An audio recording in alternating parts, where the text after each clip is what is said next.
17. The cars of the migrant people crawled out of the side roads onto the great cross-country highway, and they took the migrant way to the west. In the daylight they scuttled like bugs to the westward, and as the dark caught them, they clustered like bugs near to shelter and to water. And because they were lonely and perplexed, because they had all come from a place of sadness and worry and defeat, and because they were all going to a new mysterious place, they huddled together, they talked together, they shared their lives, their food, and the things they hoped for in the new country. Thus it might be that one family camped near a spring, and another camped for the spring and for company, and a third because two families had pioneered the place and found it good. And when the sun went down, perhaps 20 families and 20 cars were there. In the evening a strange thing happened. The 20 families became one family, the children were the children of all. The loss of home became one loss, and the golden time in the West was one dream. And it might be that a sick child threw despair into the hearts of 20 families, of 100 people, that a birth there in a tent kept 100 people quiet and awestruck through the night and filled 100 people with the birth joy in the morning. A family which the night before had been lost and fearful might search its goods to find a present for a new baby. In the evening, sitting about the fires, the 20 were one. They grew to be units of the camps, units of the evenings and the nights. A guitar unwrapped from a blanket and tuned, and the songs, which were all of the people, were sung in the nights. Men sang the words, and women hummed the tunes. Every night a world created, complete with furniture, friends made and enemies established, a world complete with braggarts and with cowards, with quiet men, with humble men, with kindly men. Every night relationships that make a world, established, and every morning the world torn down like a circus. At first the families were timid in the building and tumbling worlds, but gradually the technique of building worlds became their technique. Then leaders emerged, then laws were made, then codes came into being. And as the worlds moved westward they were more complete and better furnished, for their builders were more experienced in building them. The families learn what rights must be observed, the right of privacy in the tent, the right to keep the past black hidden in the heart, the right to talk and to listen, the right to refuse help or to accept, to offer help or to decline it, the right of son to court and daughter to be courted, the right of the hungry to be fed, the rights of the pregnant and the sick to transcend all other rights. And the families learned, although no one told them, what rights are monstrous and must be destroyed, the right to intrude upon privacy, the right to be noisy while the camp slept, the right of seduction or rape, the right of adultery and theft and murder. These rights were crushed, because the little worlds could not exist for even a night with such rights alive. And as the worlds moved westward, rules became laws, although no one told the families. It is unlawful to foul near the camp, it is unlawful in any way to foul the drinking water, it is unlawful to eat good rich food near one who is hungry, unless he is asked to share. And with the laws, the punishments, and there were only two, a quick and murderous fight or ostracism, and ostracism was the worst. For if one broke the laws his name and face went with him, and he had no place in any world, no matter where created. In the worlds, social conduct became fixed and rigid, so that a man must say good morning when asked for it, so that a man might have a willing girl if he stayed with her, if he fathered her children and protected them. But a man might not have one girl one night and another the next, for this would endanger the worlds. The families moved westward, and the technique of building the worlds improved so that the people could be safe in their worlds, and the form was so fixed that a family acting in the rules knew it was safe in the rules. There grew up government in the worlds, with leaders, with elders. A man who was wise found that his wisdom was needed in every camp, a man who was a fool could not change his folly with his world. And a kind of insurance developed in these nights. A man with food fed a hungry man, and thus insured himself against hunger. And when a baby died a pile of silver coins grew at the door flap, for a baby must be well buried, since it has had nothing else of life. An old man may be left in a potter's field, but not a baby. A certain physical pattern is needed for the building of a world, water, a river bank, a stream, a spring, or even a faucet unguarded. And there is needed enough flat land to pitch the tents, a little brush or wood to build the fires. If there is a garbage dump not too far off, all the better, for there can be found equipment, stove tops, a curved fender to shelter the fire, and cans to cook in and to eat from. And the worlds were built in the evening. The people, moving in from the highways, made them with their tents and their hearts and their brains. In the morning the tents came down, the canvas was folded, the tent poles tied along the running board, the beds put in place on the cars, the pots in their places.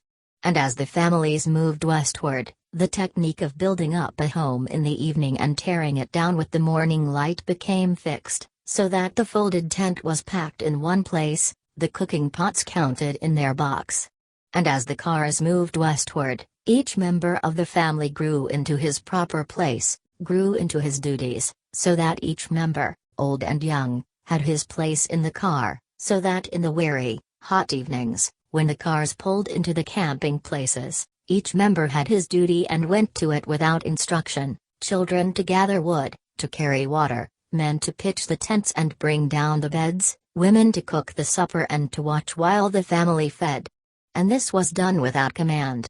The families, which had been units of which the boundaries were a house at night, a farm by day, changed their boundaries.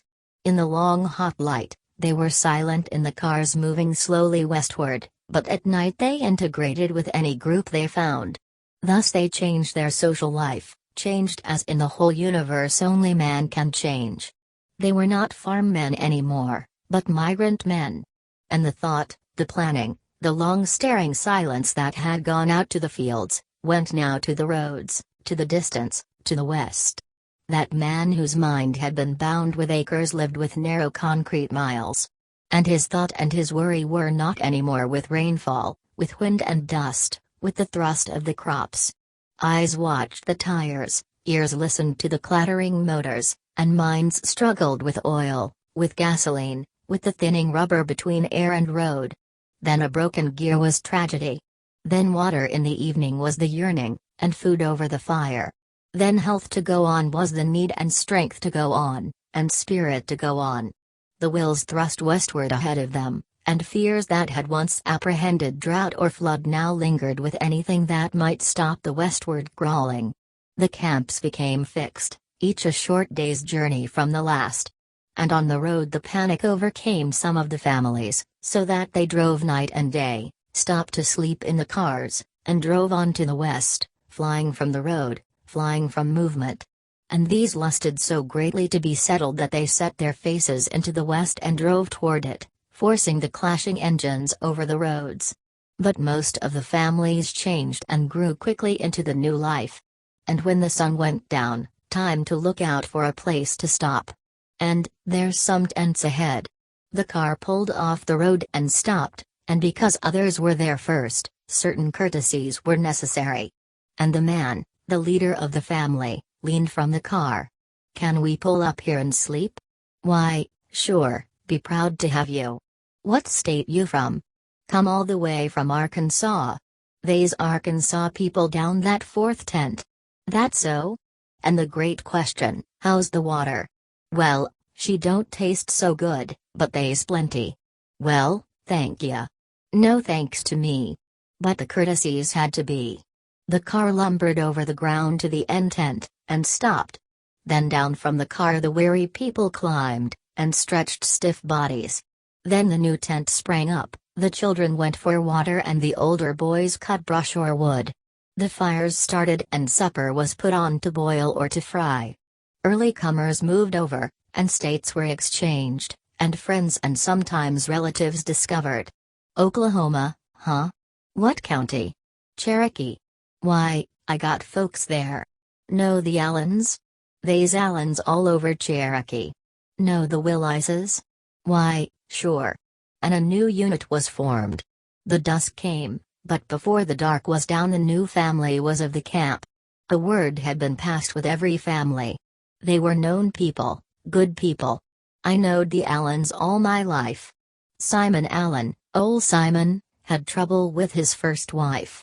She was part Cherokee. Purty as a black colt. Sure, and young Simon, he married a Rudolph, didn't he? That's what I thought. They went to live in Enid and done well, real well. Only Alan that ever done well. Got a garage. When the water was carried and the wood cut, the children walked shyly, cautiously among the tents. And they made elaborate acquaintanceship gestures. A boy stopped near another boy and studied a stone, picked it up, examined it closely, spat on it, and rubbed it clean and inspected it until he forced the other to demand, "What you got there?" And casually, "Nothin'. Jew a rock." "Well, what you lookin' at it like that for?" "Thought I seen gold in it." "How'd you know?" "Gold ain't gold, it's black in a rock." "Sure, everybody knows that." "I bet it's fool's gold, and you figured it was gold." "That ain't so, 'cause Pa, he's found lots of gold and he told me how to look." "How'd you like to pick up a big ol' piece of gold?" "Say I'd get the biggest old son of bitchin' piece of candy you ever seen." "I ain't let to swear, but I do, anyways." "Me too. Let's go to the spring." And young girls found each other and boasted shyly of their popularity and their prospects. The women worked over the fire, hurrying to get food to the stomachs of the family, pork if there was money in plenty, pork and potatoes and onions. Dutch oven biscuits or cornbread, and plenty of gravy to go over it. Side meat or chops and a can of boiled tea, black and bitter. Fried dough in drippings if money was slim, dough fried crisp and brown and the drippings poured over it. Those families which were very rich or very foolish with their money ate canned beans and canned peaches and packaged bread and bakery cake, but they ate secretly, in their tents, for it would not have been good to eat such fine things openly. Even so, children eating their fried dough smelled the warming beans and were unhappy about it. When supper was over and the dishes dipped and wiped, the dark had come, and then the men squatted down to talk. And they talked of the land behind them. "I don't know what it's coming to," they said. "The country's spoilt. It'll come back though, only we won't be there. Maybe," they thought, "maybe we sinned some way we didn't know about." Fella says to me, "Government fella," and he says, "She's gullied up on ya." Government fella. He says, "If ya plowed cross the contour, she won't gully." Never did have no chance to try her. And the new super ain't plowin' cross the contour. Runnin' a furrow 4 miles long that ain't stoppin' nor goin' around Jesus Christ hisself. And they spoke softly of their homes. They was a little cool house under the windmill. Used to keep milk in there to cream up, and watermelons. Go in there midday when she was hotter'n a heifer, and she'd be Jew as cool as you'd want. Cut open a melon in there and she'd hurt your mouth, she was so cool. Water drippin' down from the tank. They spoke of their tragedies, had a brother Charlie, hair as yellow as corn, and him a growed man. Played the cordine nice too. He was heroin one day and he went up to clear his lines. Well, a rattlesnake buzzed and them horses bolted and the harrow went over Charlie, and the point stuck into his guts and his stomach, and they pulled his face off and, God almighty. They spoke of the future, wonder what it's like out there? Well, the pictures sure do look nice. I seen one where it's hot and fine, and walnut trees and berries, and right behind, close as a mule's ass to his withers, they's a tall up mountain covered with snow. That was a pretty thing to see. If we can get work it'll be fine. Won't have no cold in the winter. Kids won't freeze on the way to school. I'm gonna take care my kids don't miss no more school. I can read good, but it ain't no pleasure to me like with a fella that's used to it. And perhaps a man brought out his guitar to the front of his tent. And he sat on a box to play, and everyone in the camp moved slowly in toward him, drawn in toward him. Many men can chord a guitar, but perhaps this man was a picker.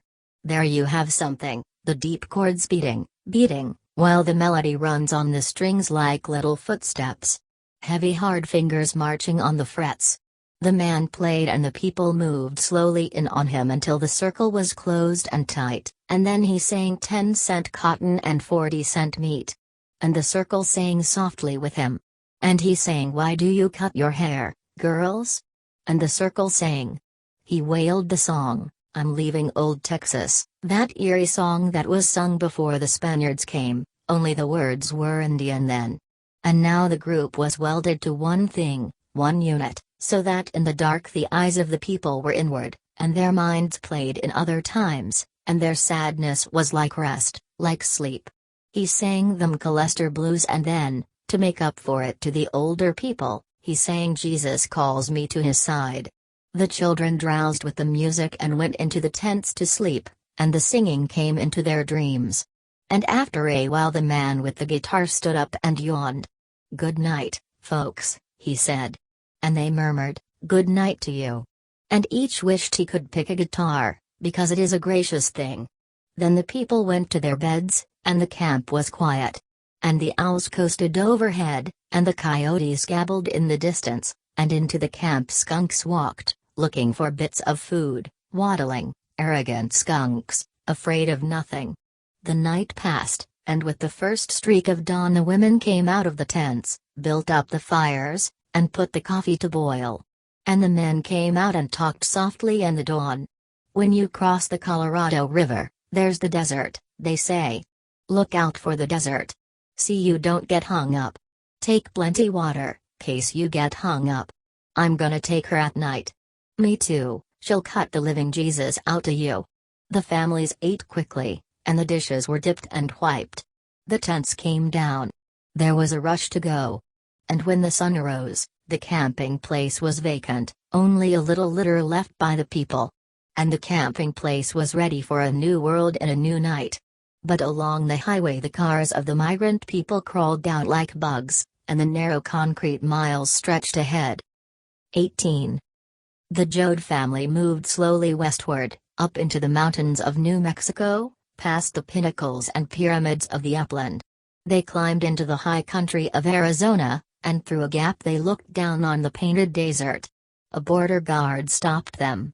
"Where you going?" "To California," said Tom. "How long you plan to be in Arizona?" "No longer 'n we can get across her." "Got any plants?" "No plants." "I ought to look your stuff over." "I tell you we ain't got no plants." The guard put a little sticker on the windshield.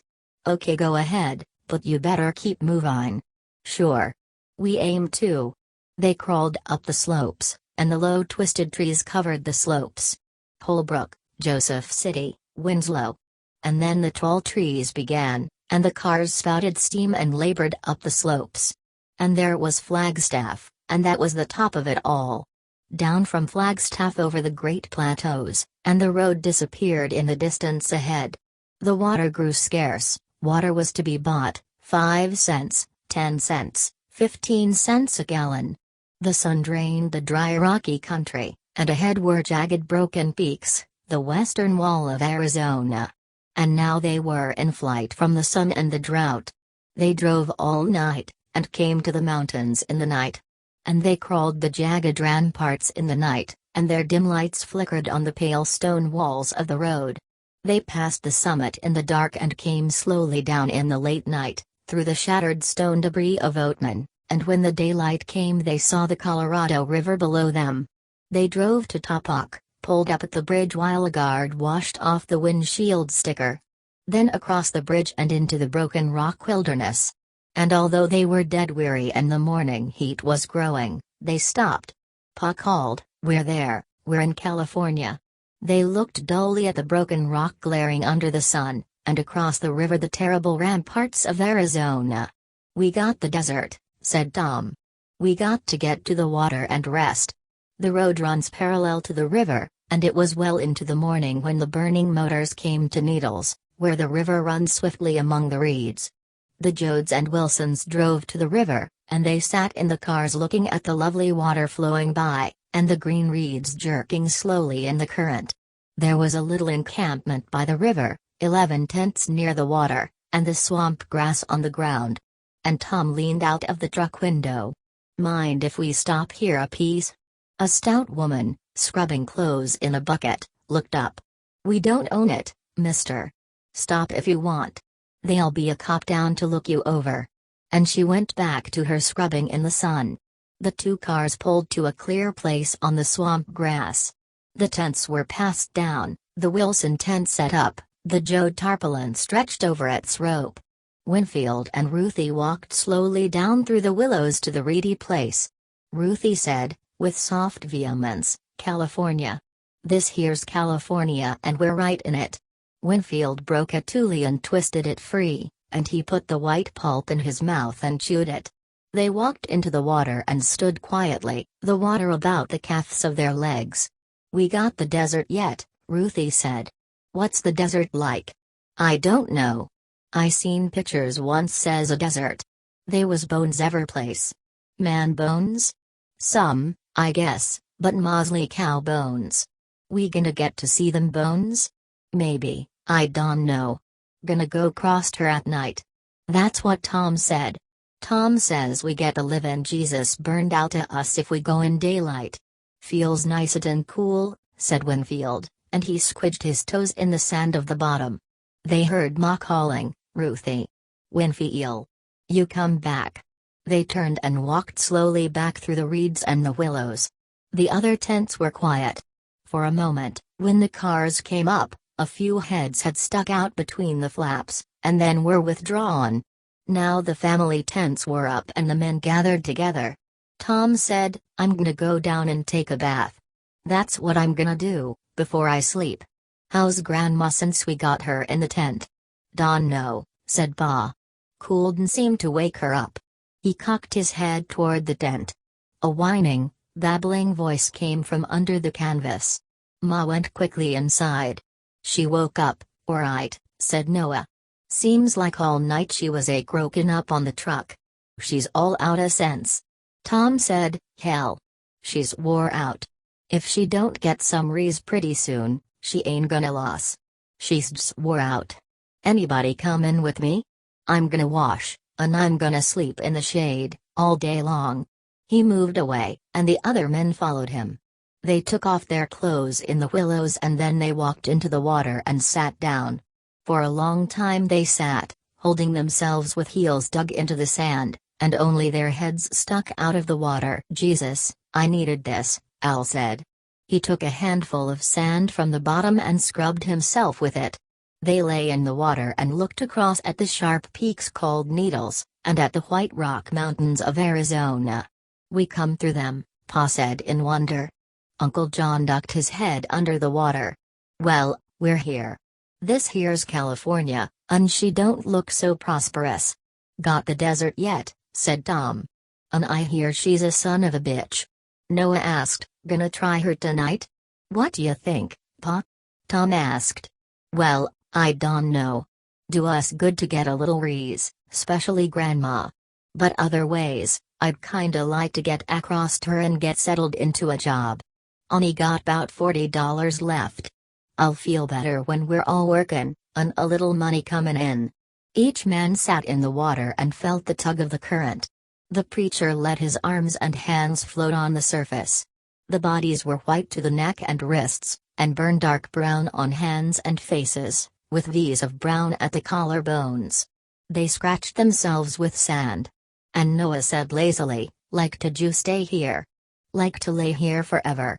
Never get hungry and never get sad? Lay in the water all life long, lazy as a brood sow in the mud?"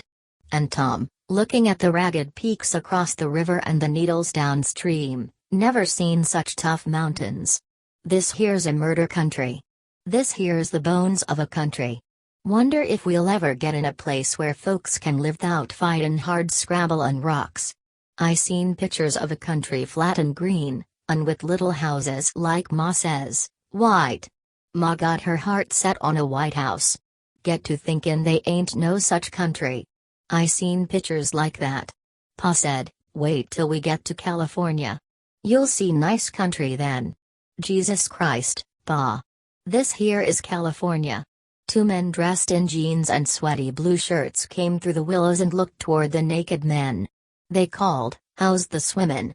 "Dunno," said Tom. "We ain't tried none. Sure feels good to set here, though. Mind if we come in and set? She ain't our river. We'll lend you a little piece of her." The men shucked off their pants, peeled their shirts, and waded out. The dust coated their legs to the knee, their feet were pale and soft with sweat. They settled lazily into the water and washed listlessly at their flanks. Sun-bitten, they were, a father and a boy. They grunted and groaned with the water. Asked politely, "Goin' west?" "Nope. We come from there. Goin' back home. We can't make no livin' out there." "Where's home?" Tom asked. "Panhandle, come from near Pampa." Asked, "Can you make a livin' there?" "Nope. But at least we can starve to death with folks we know. Won't have a bunch of fellas that hates us to starve with." Pa said, "You know, you're the second fella talked like that. What makes 'em hate you?" "Dunno," said the man.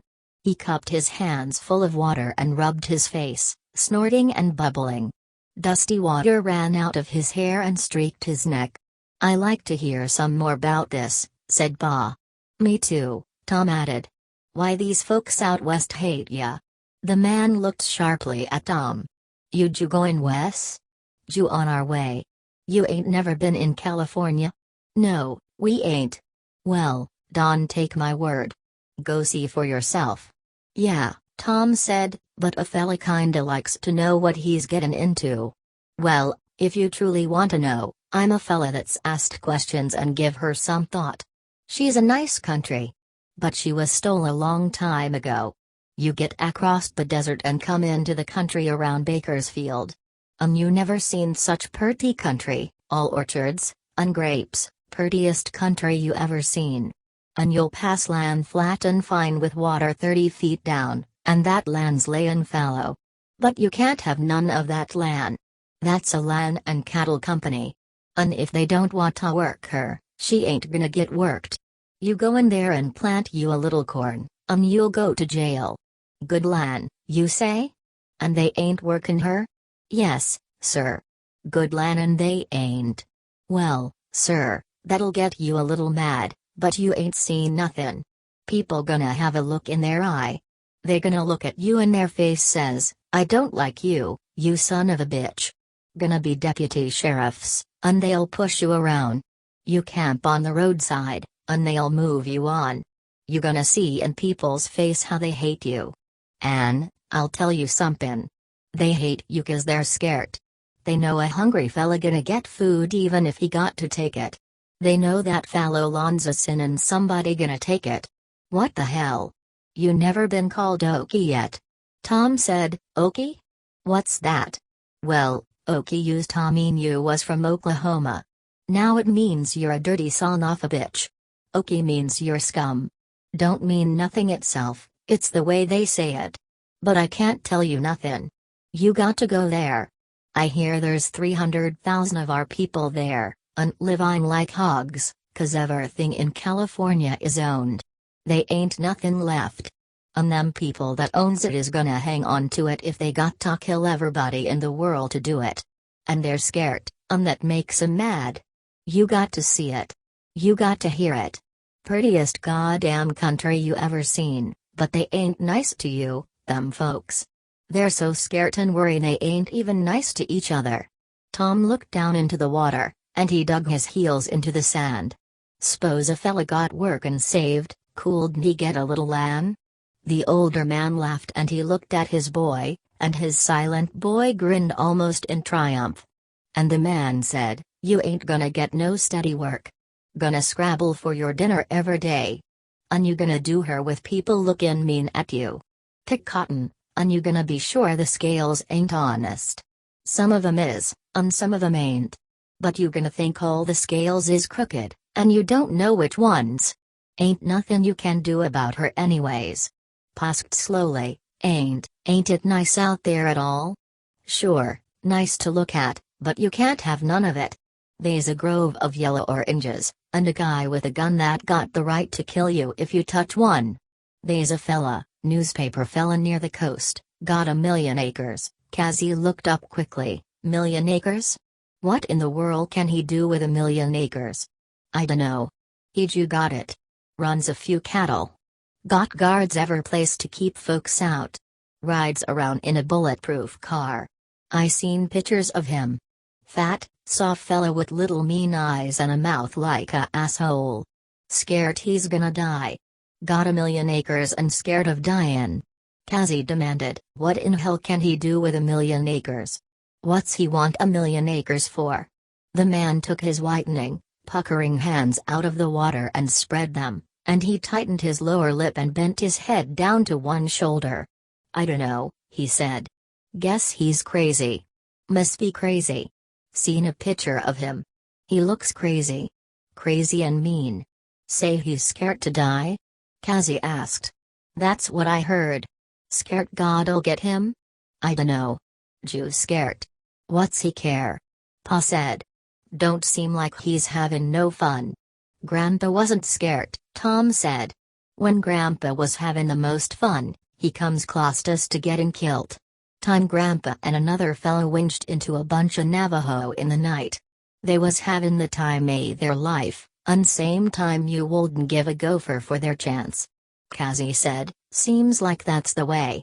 Fella having fun, he don't give a damn, but a fella mean and lonely and old and disappointed, he's scared of dyin'. Asked, what's he disappointed about if he got a million acres? The preacher smiled, and he looked puzzled. He splashed a floating water bug away with his hand. If he needs a million acres to make him feel rich, seems to me he needs it 'cause he feels awful poor inside hisself, and if he's poor in hisself, there ain't no million acres gonna make him feel rich, and maybe he's disappointed that nothing he can do make him feel rich, not rich like Miss Wilson was when she give her tent when Grandpa died.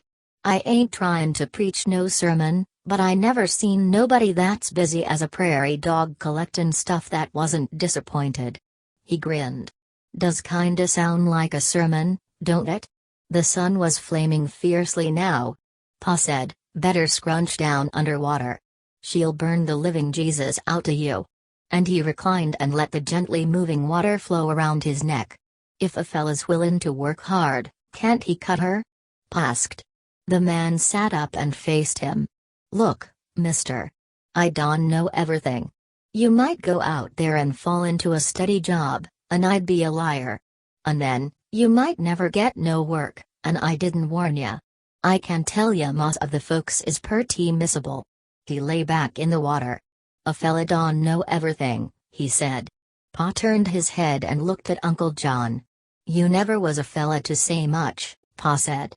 But I'll be goddamned if you opened your mouth twice since we left home. What you think about this here? Uncle John scowled.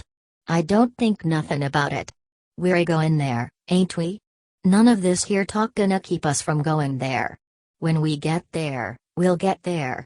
When we get a job we'll work, and when we don't get a job we'll set on our tail. This here talk ain't gonna do no good no way. Tom lay back and filled his mouth with water, and he spurted it into the air and he laughed. Uncle John don't talk much, but he talks sense. Yes, by God. He talks sense. We going on tonight, Pa? Might swell. Might swell get her over. Well, I'm going up in the brush and get some sleep then. Tom stood up and waded to the sandy shore. He slipped his clothes on his wet body and winced under the heat of the cloth. The others followed him. In the water, the man and his boy watched the Jodes disappear. And the boy said, like to see 'em in 6 months. Jesus. The man wiped his eye corners with his forefinger. I shouldn't have did that, he said. Fella always wants to be a wise guy, wants to tell folks stuff. Well, Jesus, Pa. They asked for it. Yeah, I know. But like that fella says, they're a goin' anyways. Nothing won't be changed from what I told 'em, kept they'll be missable 'fore they have to. Tom walked in among the willows, and he crawled into a cave of shade to lie down. And Noah followed him. Gonna sleep here, Tom said. Tom. Yeah? Tom, I ain't a-goin' on. Tom sat up. What you mean? Tom, I ain't a-gonna leave this here water. I'm a-gonna walk on down this here river. You're crazy, Tom said. Get myself a piece of line. I'll catch fish. Fella can't starve beside a nice river. Tom said, how about the family? How about Ma? I can't help it. I can't leave this here water. Noah's wide-set eyes were half closed. You know how it is, Tom. You know how the folks are nice to me. But they don't really care for me. You're crazy. No, I ain't. I know how I am. I know they're sorry. But, well, I ain't a-goin'. You tell Ma, Tom. Now you look a-here, Tom began. No. It ain't no use. I was in that there water. And I ain't a-gonna leave her. I'm a-gonna go now, Tom, down the river. I'll catch fish and stuff, but I can't leave her. I can't. He crawled back out of the willow cave. You tell Ma, Tom. He walked away. Tom followed him to the river bank. Listen, you goddamn fool, it ain't no use, Noah said. I'm sad, but I can't help it. I got to go. He turned abruptly and walked downstream along the shore.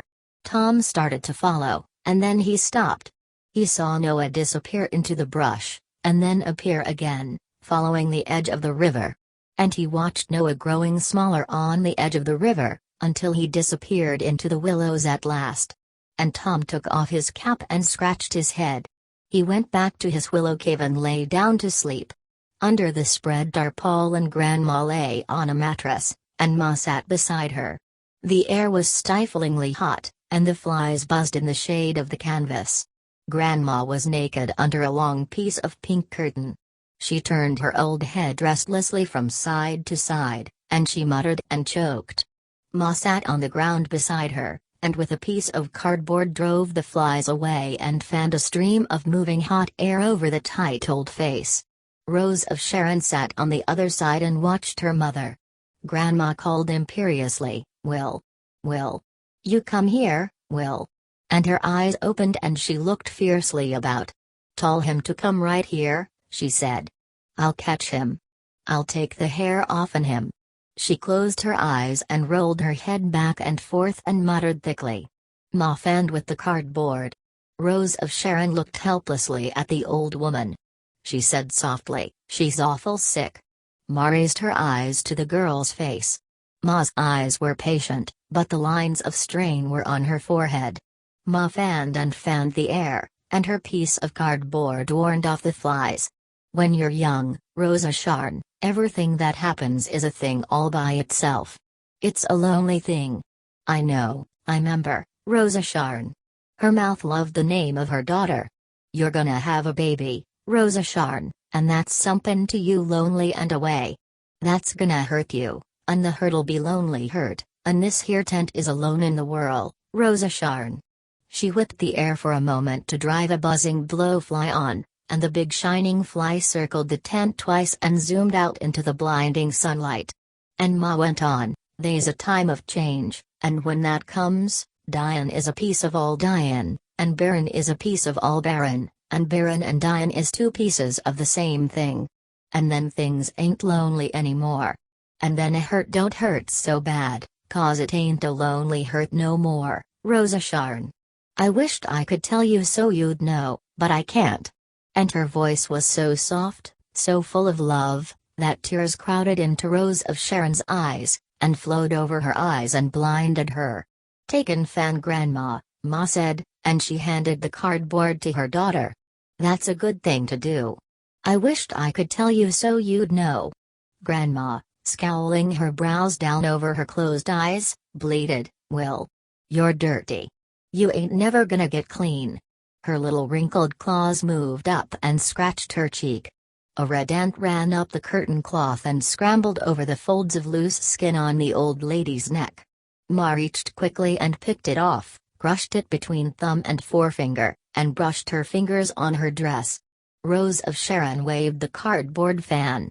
She looked up at Ma. She? And the words parched in her throat.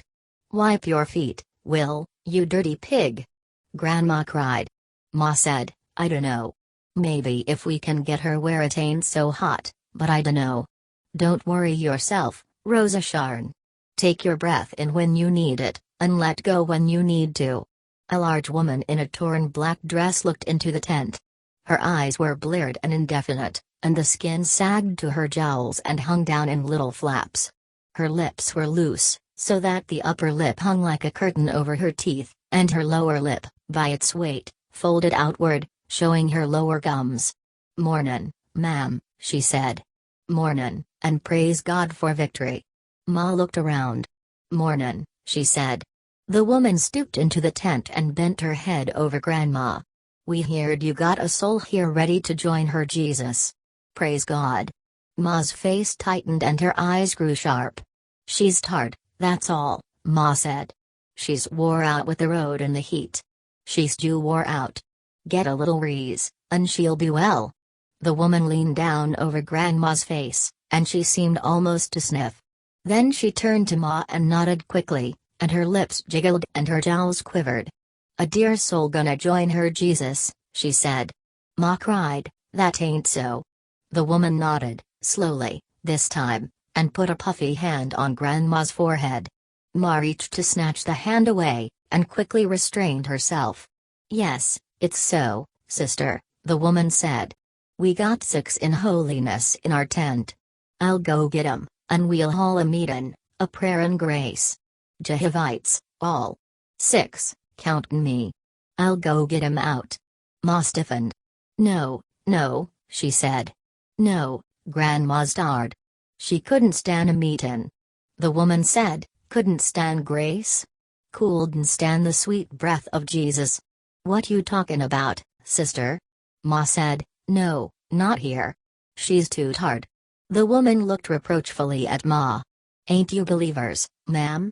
We always been holiness." Ma said, "But Grandma's tired, and we been a-goin' all night. We won't trouble you. It ain't no trouble, and if it was, we'd want ta do it for a soul soarin' to the Lamb." Ma arose to her knees. "We thank ya," she said coldly. "We ain't gonna have no meetin' in this here tent." The woman looked at her for a long time. "Well, we ain't gonna let a sister go away 'thout a little praisin'. We'll get the meetin' goin' in our own tent, ma'am. And we'll forgive you for your hard heart." Ma settled back again and turned her face to Grandma, and her face was still set and hard. "She's tired," Ma said. "She's only tired." Grandma swung her head back and forth and muttered under her breath. The woman walked stiffly out of the tent. Ma continued to look down at the old face. Rosa of Sharon fanned her cardboard and moved the hot air in a stream. She said, "Ma." "Yeah? Why'n't you let him haul a meetin'?" "I dunno," said Ma. "Jehovites is good people. They're howlers and jumpers. I dunno. Somethin' do come over me. I didn't think I could stan it. I'd do fly all apart." From some little distance there came the sound of the beginning meeting, a sing-song chant of exhortation. The words were not clear, only the tone. The voice rose and fell, and went higher at each rise. Now a response filled in the pause, and the exhortation went up with a tone of triumph, and a growl of power came into the voice. It swelled and paused, and a growl came into the response. And now gradually the sentences of exhortation shortened, grew sharper, like commands, and into the responses came a complaining note. The rhythm quickened. Male and female voices had been one tone, but now in the middle of a response one woman's voice went up and up in a wailing cry, wild and fierce, like the cry of a beast, and a deeper woman's voice rose up beside it, a baying voice, and a man's voice traveled up the scale in the howl of a wolf. The exhortation stopped, and only the feral howling came from the tent, and with it a thudding sound on the earth. Ma shivered. Rosa of Sharon's breath was panting and short, and the chorus of howls went on so long it seemed that lungs must burst. Ma said, "Makes me nervous. Something happened to me." Now the high voice broke into hysteria, the gabbling screams of a hyena, the thudding became louder. Voices cracked and broke, and then the whole chorus fell to a sobbing, grunting undertone, and the slap of flesh and the thuddings on the earth, and the sobbing changed to a little whining, like that of a litter of puppies at a food dish. Rosa of Sharon cried softly with nervousness. Grandma kicked the curtain off her legs, which lay like gray, knotted sticks. And Grandma whined with the whining in the distance. Ma pulled the curtain back in place. And then Grandma sighed deeply and her breathing grew steady and easy, and her closed eyelids ceased their flicking. She slept deeply, and snored through her half-open mouth. The whining from the distance was softer and softer until it could not be heard at all anymore. Rose of Sharon looked at Ma, and her eyes were blank with tears. "It done good," said Rose of Sharon. "It done Grandma good. She's asleepin'." Ma's head was down, and she was ashamed. "Maybe I done them good people wrong. Grandma is asleep. Whyn't you asked our preacher if you'd done a sin?" The girl asked. "I will, but he's a queer man. Maybe it's him made me tell them people they couldn't come here. That preacher, he's gettin' round to thinkin' that what people does is right to do." Ma looked at her hands and then she said, "Rosa Sharon, we got to sleep. If we're gonna go tonight, we got to sleep." She stretched out on the ground beside the mattress. Rose of Sharon asked, "How about Fan and Grandma?" "She's asleep now. You lay down and rest. I wonder where it Connie is?" The girl complained. "I ain't seen him around for a long time." Ma said, "Get some rest. Ma, Connie gonna study nights and get to be somethin'." "Yeah. You told me about that. Get some rest." The girl lay down on the edge of Grandma's mattress. "Connie's got a new plan. He's thinkin' all the time. When he gets all up on 'lectricity he gonna have his own store, and then guess what we gonna have?" "What?" "Ice, all the ice you want. Gonna have a ice box. Keep it full. Stuff don't spoil if you got ice." "Connie's thinkin' all the time," Ma chuckled. "Better get some rest now." Rose of Sharon closed her eyes. Ma turned over on her back and crossed her hands under her head. She listened to Grandma's breathing and to the girl's breathing. She moved a hand to start a fly from her forehead. The camp was quiet in the blinding heat, but the noises of hot grass, of crickets, the hum of flies, were a tone that was close to silence. Ma sighed deeply and then yawned and closed her eyes. In her half-sleep she heard footsteps approaching, but it was a man's voice that started her awake. "Who's in here?" Ma sat up quickly. A brown-faced man bent over and looked in. He wore boots and khaki pants and a khaki shirt with epaulettes. On a Sam Brown belt a pistol holster hung, and a big silver star was pinned to his shirt at the left breast. A loose-ground military cap was on the back of his head. He beat on the tarpaulin with his hand, and the tight canvas vibrated like a drum. "Who's in here?" he demanded again. Ma asked, "What is it you want, mister?" "What you think I want? I want to know who's in here." "Why, they's us three in here. Me and Grandma and my girl." "Where's your men?" "Why, they went down to clean up. We was driving all night." "Where'd you come from?" "Right near Siza, Oklahoma." "Well, you can't stay here. We aim to get out tonight and cross the desert, mister." "Well, you better. If you're here tomorrow this time I'll run you in. We don't want none of you settlin' down here." Ma's face blackened with anger. She got slowly to her feet. She stooped to the utensil box and picked out the iron skillet. "Mister," she said, "you got a tin button and a gun. Where I come from, you keep your voice down." She advanced on him with the skillet. He loosened the gun in the holster. "Go ahead," said Ma. "Scarin' women. I'm thankful the men folks ain't here. They'd tear you to pieces. In my country you watch your tongue?" The man took 2 steps backward. "Well, you ain't in your country now. You're in California, and we don't want you goddamn Okais settlin' down." Ma's advance stopped. She looked puzzled. "Okais?" she said softly. "Okais. Yeah, Okais. And if you're here when I come tomorrow, I'll run you in." He turned and walked to the next tent and banged on the canvas with his hand. "Who's in here?" he said. Ma went slowly back under the tarpaulin. She put the skillet in the utensil box. She sat down slowly. Rose of Sharon watched her secretly. And when she saw Ma fighting with her face, Rose of Sharon closed her eyes and pretended to be asleep. The sun sank low in the afternoon, but the heat did not seem to decrease. Tom awakened under his willow, and his mouth was parched and his body was wet with sweat, and his head was dissatisfied with his rest. He staggered to his feet and walked toward the water. He peeled off his clothes and waded into the stream. And the moment the water was about him, His thirst was gone. He lay back in the shallows and his body floated. He held himself in place with his elbows in the sand and looked at his toes, which bobbed above the surface. A pale skinny little boy crept like an animal through the reeds and slipped off his clothes. And he squirmed into the water like a muskrat, and pulled himself along like a muskrat, only his eyes and nose above the surface. Then suddenly he saw Tom's head and saw that Tom was watching him. He stopped his game and sat up. Tom said, "Hello. Lo. Looks like you was playin' muskrat." "Well, I was." He edged gradually away toward the bank. He moved casually, and then he leaped out, gathered his clothes with a sweep of his arms, and was gone among the willows. Tom laughed quietly. And then he heard his name called shrilly. "Tom, oh, Tom." He sat up in the water and whistled through his teeth, a piercing whistle with a loop on the end. The willows shook, and Ruthie stood looking at him. "Ma wants you," she said. "Ma wants you right away." "All right." He stood up and strode through the water to the shore, and Ruthie looked with interest and amazement at his naked body. Tom, seeing the direction of her eyes, said, "Run on now. Git." And Ruthie ran. Tom heard her calling excitedly for Winfield as she went. He put the hot clothes on his cool, wet body and he walked slowly up through the willows toward the tent.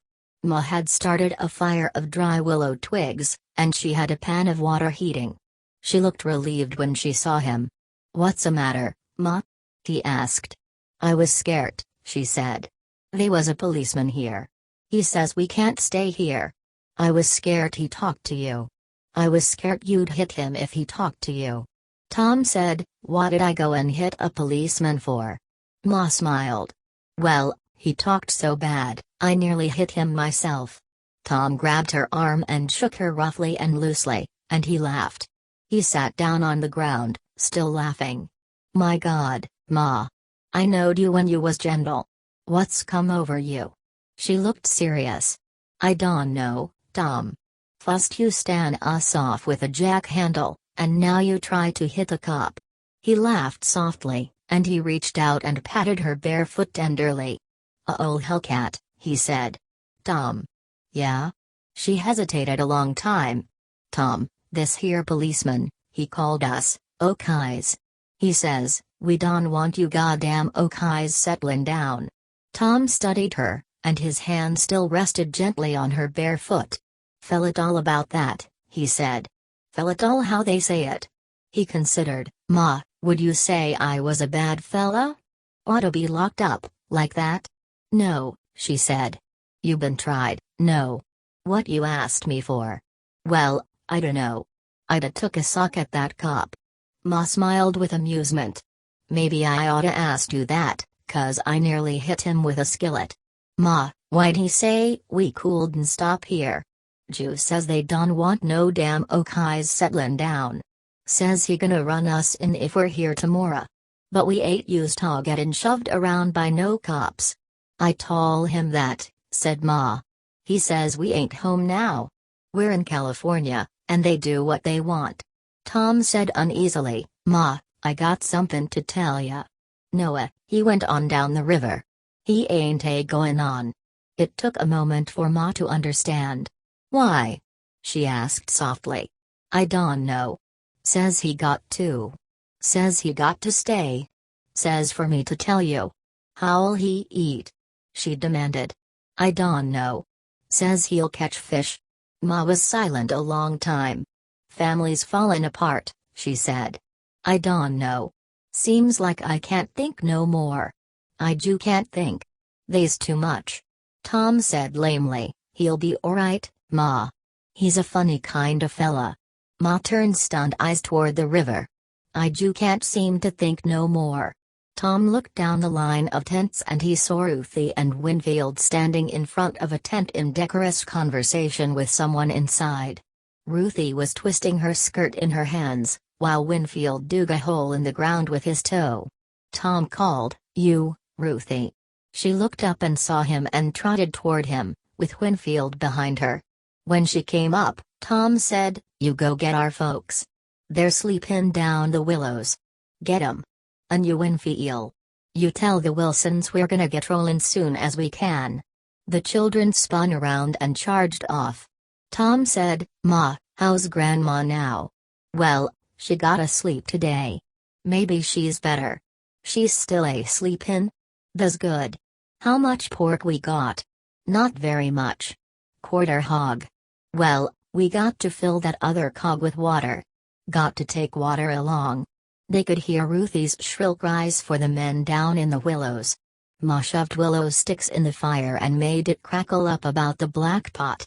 She said, "I pray God we gonna get some rees. I pray Jesus we gonna lay down in a nice place." The sun sank toward the baked and broken hills to the west. The pot over the fire bubbled furiously. Ma went under the tarpaulin and came out with an apron full of potatoes, and she dropped them into the boiling water. "I pray God we gonna be let to wash some clothes. We ain't never been dirty like this. Don't even wash potatoes 'fore we boil 'em. I wonder why? Seems like the heart's took out of us." The men came trooping up from the Willows, and their eyes were full of sleep, and their faces were red and puffed with daytime sleep. Pa said, "What's a matter?" "We're goin'," said Tom. "Cop says we got to go. Might swell get her over. Get a good start and maybe we'll be through her. Near 300 miles where we're goin'." Pa said, "I thought we was gonna get a rest." "Well, we ain't. We got to go." "Pa," Tom said, "Noah, ain't a goin'." He walked on down the river. "Ain't goin'? What the hell's the matter with him?" And then Pa caught himself. "My fault," he said miserably. "That boy's all my fault." "No. I don't want to talk about it no more," said Pa. "I can't, my fault." "Well, we got to go," said Tom. Wilson walked near for the last words. "We can't go, folks," he said. "Sary's done up. She got to rees. She ain't gonna get across that desert alive." They were silent at his words, then Tom said, "Cop says he'll run us in if we're here tomorrow." Wilson shook his head. His eyes were glazed with worry, and a paleness showed through his dark skin. "'D'you have to do her, then? Sary can't go. If they jail us, why, they'll have to jail us. She got to reason get strong." Pa said, "Maybe we better wait and all go together." "No," Wilson said. "You been nice to us, you been kin, but you can't stay here. You got to get on and get jobs and work. We ain't gonna let you stay." Pa said excitedly, "But you ain't got nothing." Wilson smiled. "Never had nothing when you took us up. This ain't none of your business. Don't you make me get mean. You got to go, or I'll get mean and mad." Ma beckoned Pa into the cover of the tarpaulin and spoke softly to him. Wilson turned to Cassie. "Sary want you should go see her." "Sure," said the preacher. He walked to the Wilson tent, tiny and gray, and he slipped the flaps aside and entered. It was dusky and hot inside. The mattress lay on the ground, and the equipment was scattered about, as it had been unloaded in the morning.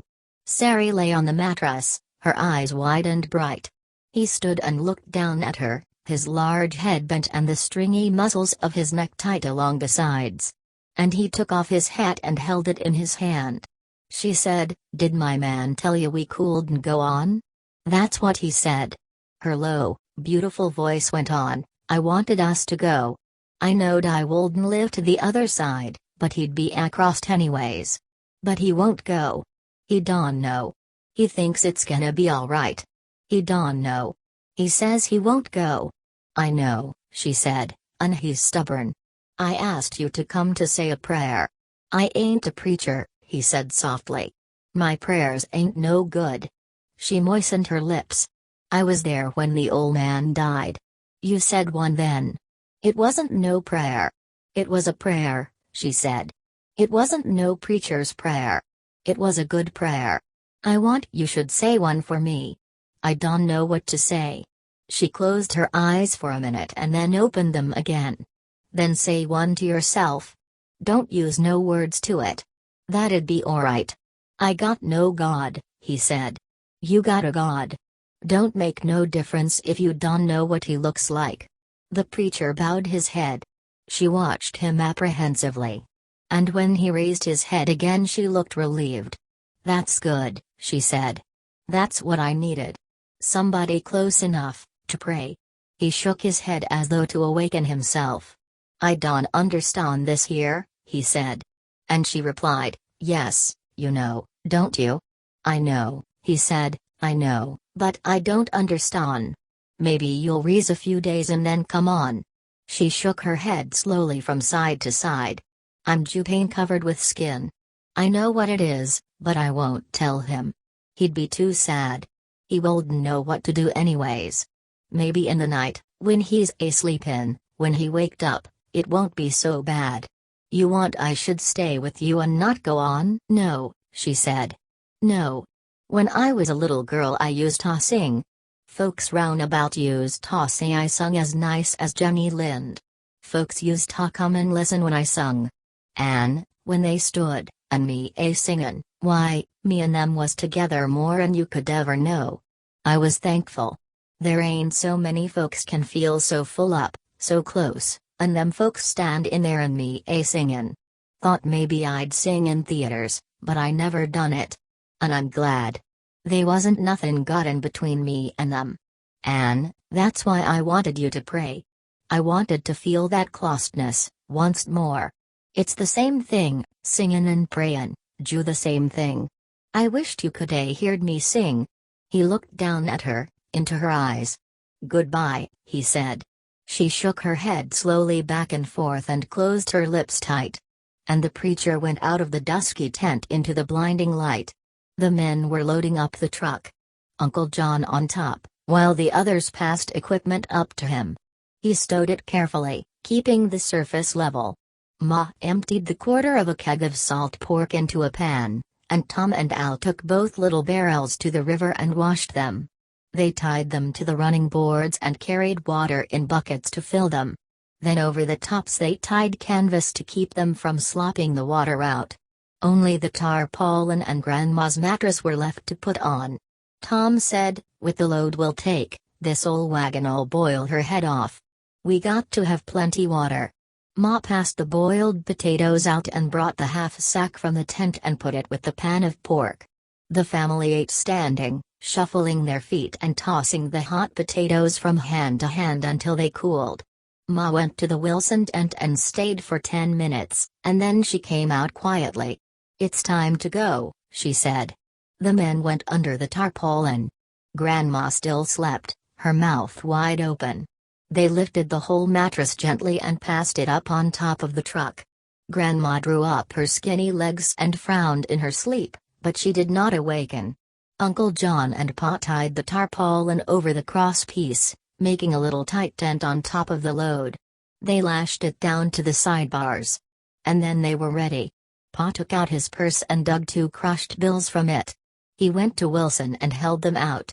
"We want you should take this," and he pointed to the pork and potatoes, "and that." Wilson hung his head and shook it sharply. "I ain't gonna do it," he said. "You ain't got much." "Got enough to get there," said Pa. "We ain't left it all. We'll have work right off." "I ain't gonna do it," Wilson said. "I'll get mean if you try." Ma took the 2 bills from Pa's hand. She folded them neatly and put them on the ground and placed the pork pan over them. "That's where they'll be," she said. "If you don't get 'em, somebody else will." Wilson, his head still down, turned and went to his tent. He stepped inside and the flaps fell behind him. For a few moments the family waited, and then, "We got to go," said Tom. "It's near 4, I bet." The family climbed on the truck, Ma on top, beside Grandma. Tom and Al and Pa in the seat, and Winfield on Pa's lap. Connie and Rose of Sharon made a nest against the cab. The preacher and Uncle John and Ruthie were in a tangle on the load. Pa called, "Goodbye, Mr. and Ms. Wilson." There was no answer from the tent. Tom started the engine and the truck lumbered away. And as they crawled up the rough road toward Needles and the highway, Ma looked back. Wilson stood in front of his tent, staring after them, and his hat was in his hand. The sun fell full on his face. Ma waved her hand at him, but he did not respond. Tom kept the truck in second gear over the rough road, to protect the springs. At Needles he drove into a service station, checked the worn tires for air, checked the spares tied to the back. He had the gas tank filled, and he bought 2 5-gallon cans of gasoline and a 2-gallon can of oil. He filled the radiator, begged a map, and studied it. The service station boy, in his white uniform, seemed uneasy until the bill was paid. He said, "You people sure have got nerve." Tom looked up from the map. "What you mean?" "Well, crossin' in a jalopy like this. You been acrossed?" "Sure, plenty, but not in no wreck like this." Tom said, "If we broke down maybe somebody'd give us a hon." "Well, maybe. But folks are kind of scared to stop at night. I'd hate to be doing it. Takes more nerve than I've got." Tom grinned. "It don't take no nerve to do somethin' when there ain't nothin' else you can do." "Well, thanks. We'll drag on." And he got in the truck and moved away. The boy in white went into the iron building where his helper labored over a book of bills. Jesus, what a hard-looking outfit. Them Okais? They're all hard-lookin'. Jesus, I'd hate to start out in a jalopy like that. Well, you and me got sense. Them goddamn Okais got no sense and no feeling. They ain't human. A human being wouldn't live like they do. A human being couldn't stand it to be so dirty and miserable. They ain't a hell of a lot better than gorillas. Just the same, I'm glad I ain't crossing the desert in no Hudson Super 6. She sounds like a threshing machine. The other boy looked down at his book of bills. And a big drop of sweat rolled down his finger and fell on the pink bills. You know, they don't have much trouble. They're so goddamn dumb they don't know it's dangerous. And, Christ almighty, they don't know any better than what they got. Why worry? I'm not worrying. Just thought if it was me, I wouldn't like it. That's 'cause you know better. They don't know any better. And he wiped the sweat from the pink bill with his sleeve. The truck took the road and moved up the long hill, through the broken, rotten rock. The engine boiled very soon and Tom slowed down and took it easy. Up the long slope, winding and twisting through dead country, burn white and gray, and no hint of life in it. Once Tom stopped for a few moments to let the engine cool, and then he traveled on. They topped the pass while the sun was still up, and looked down on the desert, black cinder mountains in the distance, and the yellow sun reflected on the gray desert. The little starved bushes, sage and greasewood, threw bold shadows on the sand and bits of rock. The glaring sun was straight ahead. Tom held his hand before his eyes to see at all. They passed the crest and coasted down to cool the engine. They coasted down the long sweep to the floor of the desert, and the fan turned over to cool the water in the radiator. In the driver's seat, Tom and Alan Pa, and Winfield on Pa's knee, looked into the bright descending sun, and their eyes were stony, and their brown faces were damp with perspiration. The burnt land and the black, cindery hills broke the even distance and made it terrible in the reddening light of the setting sun. Al said, "Jesus, what a place. How'd you like to walk across her?" "People done it," said Tom. "Lots of people done it, and if they could, we could." "Lots musta died," said Al. "Well, we ain't come out exactly clean." Al was silent for a while, and the reddening desert swept past. "Think we'll ever see them Wilsons again?" Al asked. Tom flicked his eyes down to the oil gauge. "I got a hunch nobody ain't gonna see Miss Wilson for long." "Jew a hunch I got," Winfield said. "Pa, I want to get out." Tom looked over at him. "Might's well let everybody out 'fore we settle down to drivin' tonight."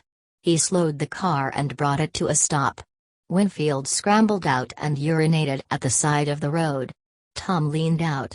"Anybody else?" "We're holdin' our water up here," Uncle John called. Pa said, "Winfield, you crawl up on top. You put my legs to sleep a settin' on 'em."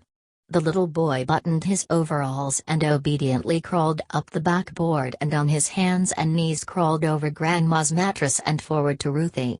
The truck moved on into the evening, and the edge of the sun struck the rough horizon and turned the desert red. Ruthie said, "Walden leave you set up there, huh?" "I didn't want to." It wasn't so nice as here. Cooled and lie down. Well, Don, you bother me, a squawkin' and a talkin', Ruthie said, 'cause I'm goin' to sleep, and when I wake up, we gonna be there. 'Cause Tom said so. Gonna seem funny to see pretty country. The sun went down and left a great halo in the sky. And it grew very dark under the tarpaulin, a long cave with light at each end, a flat triangle of light. Connie and Rose of Sharon leaned back against the cab, and the hot wind tumbling through the tent struck the backs of their heads, and the tarpaulin whipped and drummed above them. They spoke together in low tones, pitched to the drumming canvas, so that no one could hear them. When Connie spoke, he turned his head and spoke into her ear, and she did the same to him.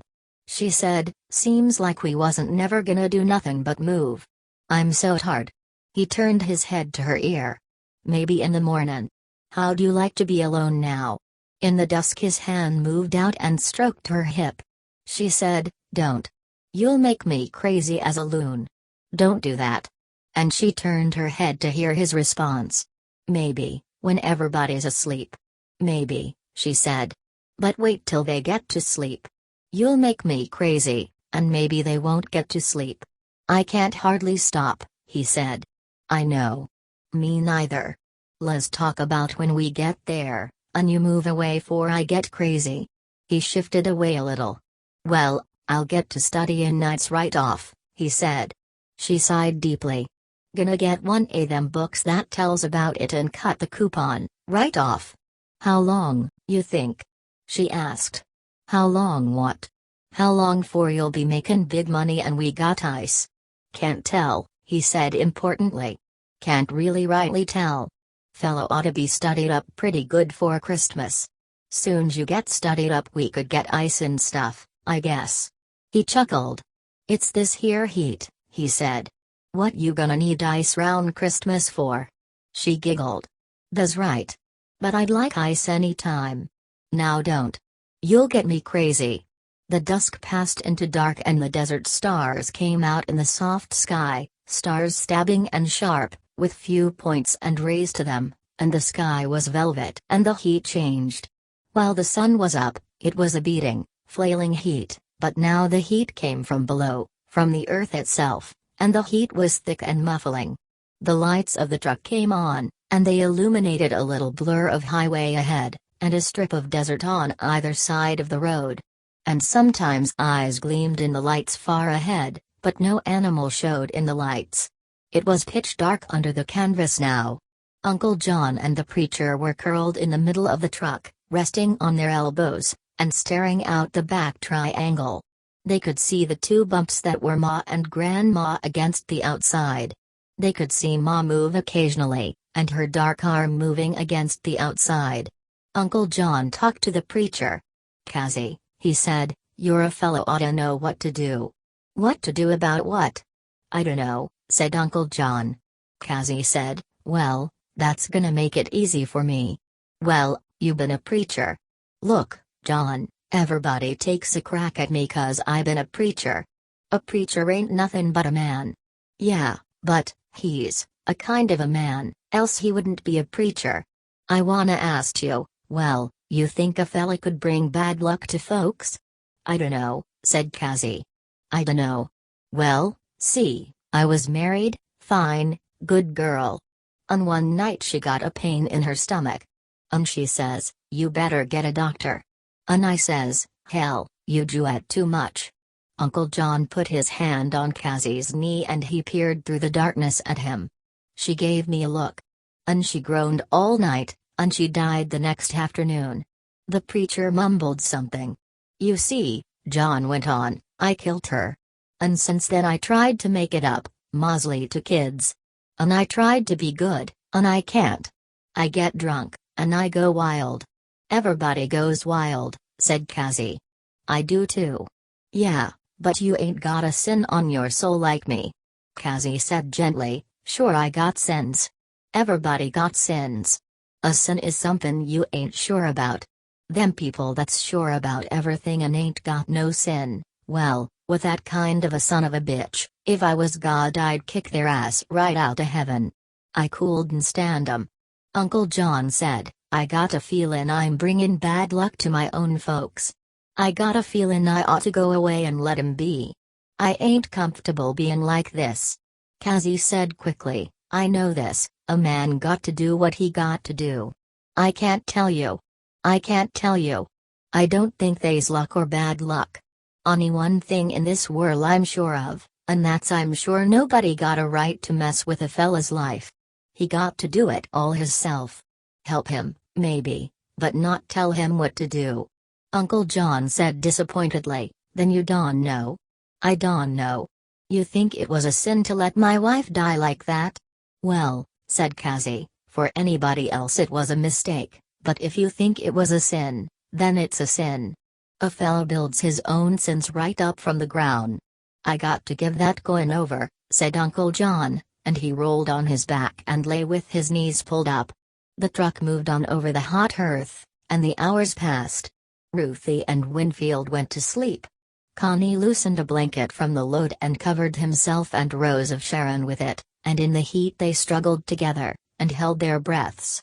And after a time Connie threw off the blanket and the hot tunneling wind felt cool on their wet bodies. On the back of the truck Ma lay on the mattress beside Grandma, and she could not see with her eyes, but she could feel the struggling body and the struggling heart, and the sobbing breath was in her ear. And Ma said over and over, "All right. It's gonna be all right." And she said hoarsely, "You know the family got to get across. You know that." Uncle John called, "You all right?" It was a moment before she answered, "All right. Guess I dropped off to sleep." And after a time Grandma was still, and Ma lay rigid beside her. The night hours passed, and the dark was in against the truck. Sometimes cars passed them, going west and away, and sometimes great trucks came up out of the west and rumbled eastward. And the stars flowed down in a slow cascade over the western horizon. It was near midnight when they neared Daggett, where the inspection station is. The road was floodlighted there, and a sign illuminated, "Keep right and stop." The officers loafed in the office, but they came out and stood under the long covered shed when Tom pulled in. One officer put down the license number and raised the hood. Tom asked, "What's this here?" "Agricultural inspection. We got to look over your stuff." "Got any vegetables or seeds?" "No," said Tom. "Well, we got to look over your stuff. You got to unload." Now Ma climbed heavily down from the truck. Her face was swollen and her eyes were hard. "Look, mister. We got a sick old lady. We got to get her to a doctor. We can't wait." She seemed to fight with hysteria. "You can't make us wait." "Yeah? Well, we got to look you over." "I swear we ain't got anything." Ma cried. "I swear it. And Grandma's awful sick." "You don't look so good yourself," the officer said. Ma pulled herself up the back of the truck, hoisted herself with huge strength. "Look," she said. The officer shot a flashlight beam up on the old shrunken face. "By God, she is," he said. "You swear you got no seeds or fruits or vegetables, no corn, no oranges?" "No, no. I swear it." "Then go ahead. You can get a doctor in Barstow. That's only 8 miles. Go on ahead." Tom climbed in and drove on. The officer turned to his companion. "I couldn't hold him." "Maybe it was a bluff," said the other. "Oh, Jesus, no. You should have seen that old woman's face. That wasn't no bluff." Tom increased his speed to Barstow, and in the little town he stopped, got out, and walked around the truck. Ma leaned out. "It's alright," she said. "I didn't want to stop there, fear we wouldn't get across." "Yeah. But how's Grandma?" "She's alright, alright. Drive on. We got to get across." Tom shook his head and walked back. "Al," he said, "I'm gonna fill her up, and then you drive some." He pulled to an all-night gas station and filled the tank and the radiator, and filled the crankcase. Then Al slipped under the wheel and Tom took the outside, with Pa in the middle. They drove away into the darkness and the little hills near Barstow were behind them. Tom said, "I don't know what's got into Ma. She's flighty as a dog with a flea in his ear. Wouldn't took long to look over the stuff." She says grandma's sick, now she says grandma's alright. I can't figure her out. She ate right. S'pose she wore her brains out on the trip. Pa said, Ma's almost like she was when she was a girl. She was a wild one then. She wasn't scared of nothin'. I thought having all the kids and workin' took it out her, but I guess it ain't. Christ. When she got that jack handle back there, I tell you I wouldn't wanna be the fella took it away from her. I dunno what's got into her, Tom said. Maybe she's jutard out. Al said, I won't be doing no weepin' and a moanin' to get through. I got this goddamn car on my soul. Tom said, well, you done a damn good job of pickin'. We ain't had hardly no trouble with her at all. All night they bored through the hot darkness, and jackrabbits scuttled into the lights and dashed away in long jolting leaps. And the dawn came up behind them when the lights of Mojave were ahead. And the dawn showed high mountains to the west. They filled with water and oil at Mojave and crawled into the mountains, and the dawn was about them. Tom said, Jesus, the desert's past. Pa, Al, for Christ's sakes. The desert's past. I'm too goddamn tired to care, said Al. Want me to drive? No, wait a while. They drove through Tehachapi in the morning glow, and the sun came up behind them, and then, suddenly they saw the great valley below them. Al jammed on the brake and stopped in the middle of the road, and, Jesus Christ! Look! He said. The vineyards, the orchards, the great flat valley, green and beautiful, the trees set in rows, and the farmhouses. And Pa said, God Almighty! The distant cities, the little towns in the orchard land, and the morning sun, golden on the valley. A car honked behind them. Al pulled to the side of the road and parked. I want to look at her. The grain fields golden in the morning, and the willow lines, the eucalyptus trees in rows. Pa sighed, I never knowed they was anything like her. The peach trees and the walnut groves, and the dark green patches of oranges. And red roofs among the trees, and barns, rich barns. Al got out and stretched his legs. He called, Ma, come look. We're there. Ruthie and Winfield scrambled down from the car, and then they stood, silent and awestruck, embarrassed before the great valley. The distance was thinned with haze, and the land grew softer and softer in the distance.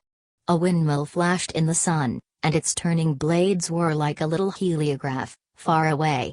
Ruthie and Winfield looked at it, and Ruthie whispered, It's California.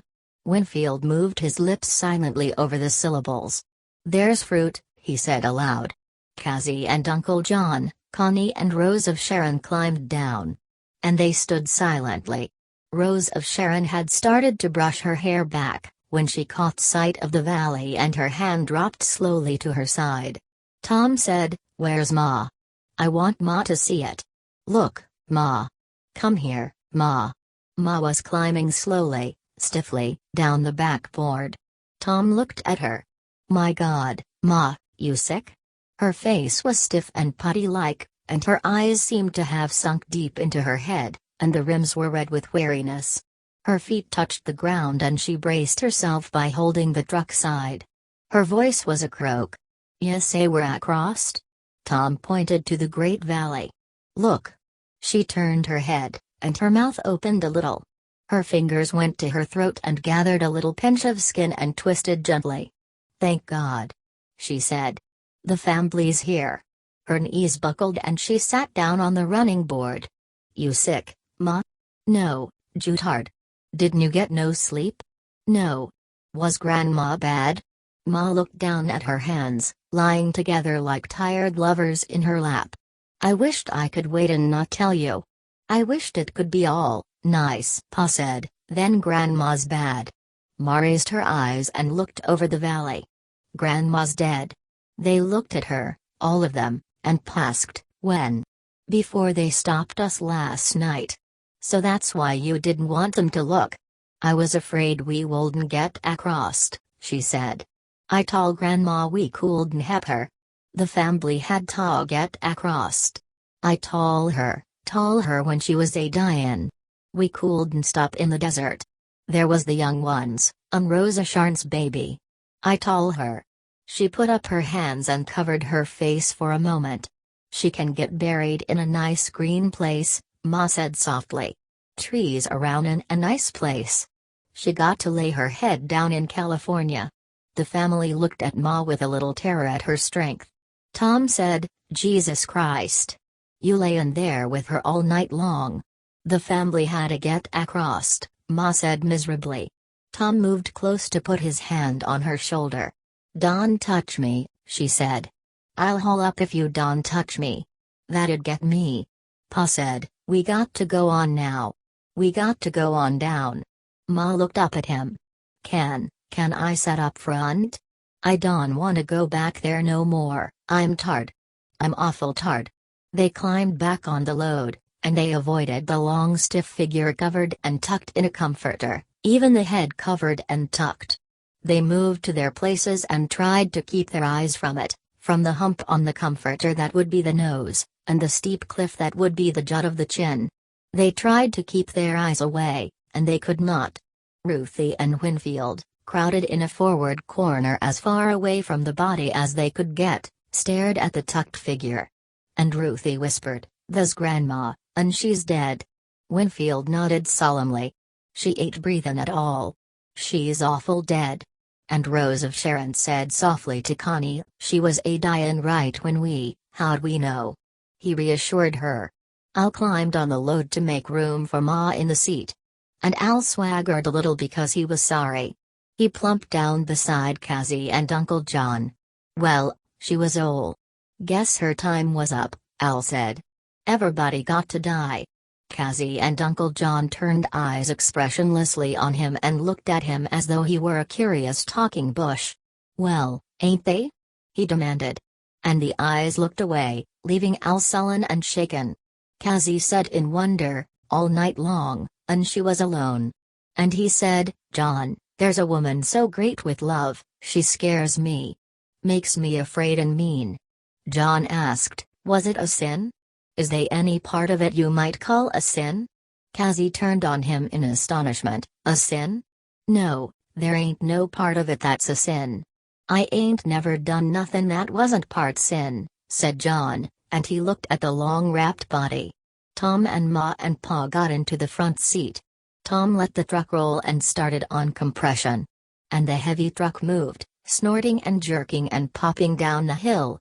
The sun was behind them, and the valley golden and green before them. Ma shook her head slowly from side to side. "It's pretty," she said. "I wished they could have saw it." "I wished so too," said Pa. Tom patted the steering wheel under his hand. "They was too old," he said. "They wouldn't have saw nothin' that's here. Grandpa would have been seen the Injuns in the prairie country when he was a young fella. And Grandma would have remembered and seen the first home she lived in.